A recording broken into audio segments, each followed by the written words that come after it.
Nellore central జైల్లో ఉన్న మాజీ ఎమ్మెల్యే పిన్నెల్లి రామకృష్ణారెడ్డితో జగన్ ములాఖాత్ అయ్యారు. ఎన్నికల సమయంలో ఈవీఎం ధ్వంసం కేసులో పిన్నెల్లి అరెస్ట్ అయ్యారు. ఈ కేసు విషయంలోనే ప్రస్తుతం నెల్లూరు సెంట్రల్ జైల్లో పిన్నెల్లి రామకృష్ణారెడ్డి ఉన్నారు. పిన్నెల్లికి మాజీ సీఎం జగన్ ధైర్యం చెప్పారు. జగన్ నెల్లూరు జైలుకు చేరుకున్న సమయంలో అభిమానులు, కార్యకర్తలు జై జగన్ అంటూ పెద్ద ఎత్తున నినాదాలు చేశారు.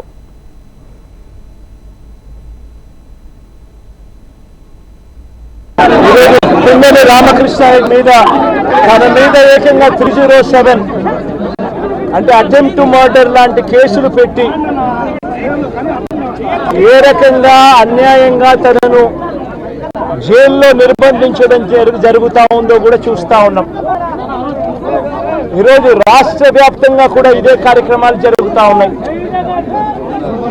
రాష్ట్ర వ్యాప్తంగా కూడా కేవలం తెలుగుదేశం పార్టీకి, చంద్రబాబు నాయుడు గారికి ఓటు వేయలేదు అన్న ఒకే ఒక్క